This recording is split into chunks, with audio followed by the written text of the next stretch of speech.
Doon tayo sa may open.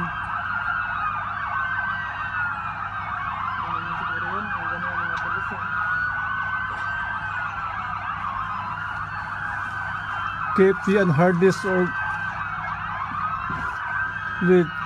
yung mga tao, kawawa yung mga tao dito.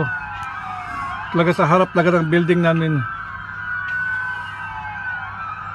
I don't know what happening here now. Pray for us, for our safety, Lord. Allah, Jesus Christ, pray for us.